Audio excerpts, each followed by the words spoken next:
Hello, and welcome to the Silence the Should Challenge. My name is Cavalin Day, and this is your 7-day journey to a better you, a more clear, intentional, joyful you. I'm so glad that you have been willing to join up for this challenge, not only because I didn't want to go it alone, but because it's an awesome opportunity for us to connect. Connect most importantly with that inner voice that we often ignore, but also with each other. I want to thank you for taking this leap with me.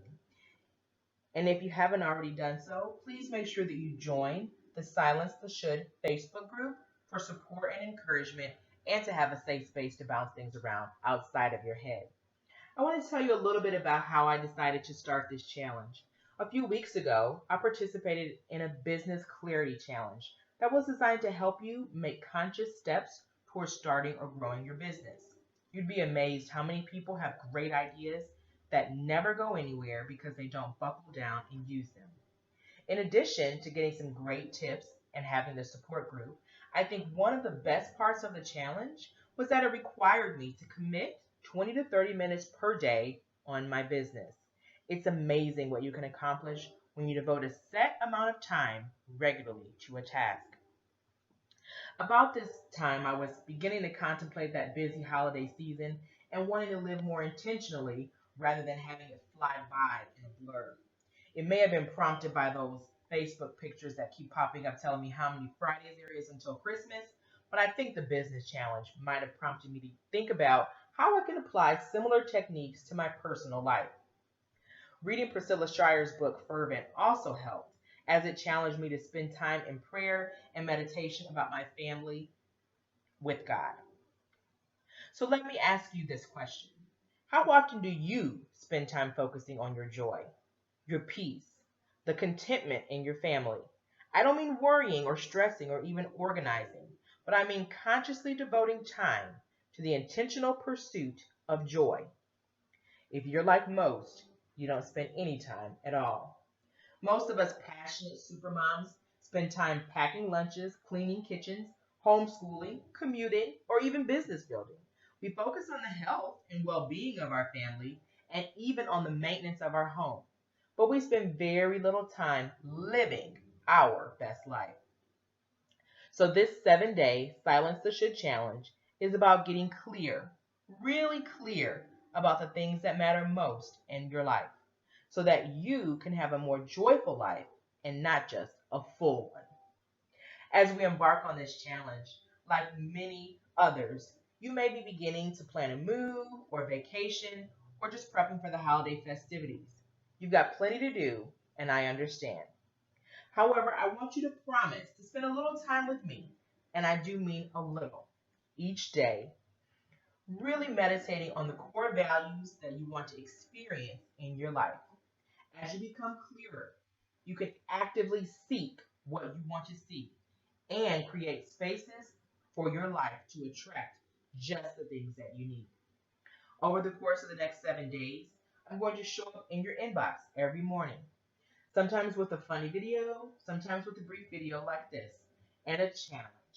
They're simple, not too time consuming, and designed to help you clear out some of the mental clutter that prevents you from having the time and energy to live your best life. I want you to wake up feeling excited about your day and go to bed feeling satisfied with what you've accomplished. The reason I titled this the Silence the Should Challenge is because I feel like many of us moms specifically spend a lot of time living in what we should do and not necessarily what we want to do. We're conditioned to believe that we don't have time for joy, that happiness just happens, and that there's always something else we should squeeze into our day. Saying no is something that many of us can't even do. Let me add this little note. I'm a firm believer that we often get stuck in automatic pilot, going through the motions of life and not really living. So I may push you to think in new ways and challenge some of your long held beliefs about what you should or shouldn't do. And for some of us, it's going to be uncomfortable. But please understand that at the end of this challenge, you will have more clarity in your mission in life and be living in a way that honors the days we are given, which are gifts that none of us are promised. So welcome to the first day of the rest and the best of your life. Are you ready to be more intentional, focused, clear, and joyful? Day one. What's eating you?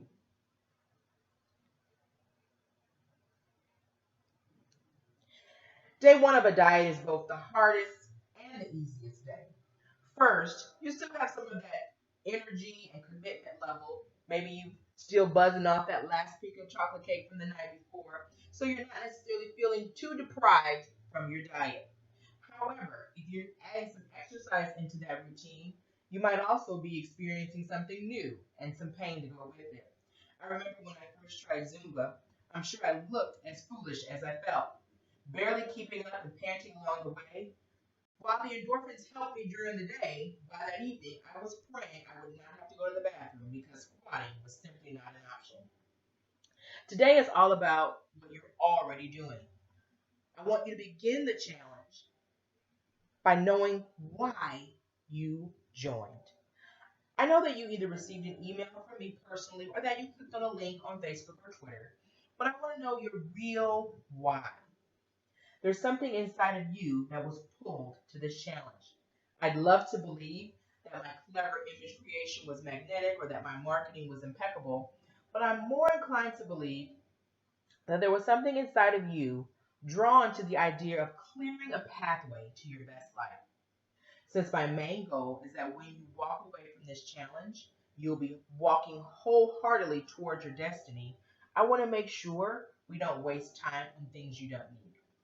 So today we're going to do a little reflection exercise. I want you to think about the first thing you thought about this morning and the last thing you thought about last night. I want you to write down what you've been praying for, what you've been worrying about. The bottom line is, I want to know if this challenge is a success, how will you know? Today's task I'm calling a brain drain. If you click the link in the email, you will see a printable version of the worksheet to guide you. Part of the reason I call this a brain drain is because that's exactly what's happening in your life while you worry about whatever is on this list. You're draining your mental energy, your creativity, and your joy. So now we're going to move these things from your brain to a piece of paper so we can begin to address them one by one. Now don't worry, unlike that first Zumba class, I'm not going to ask you to do too much with this list right now, but I do want you to keep it handy and we'll revisit it again. If you feel so inclined, please join us on the Save Silence the Should Challenge Facebook page and share with us some of the things on your list.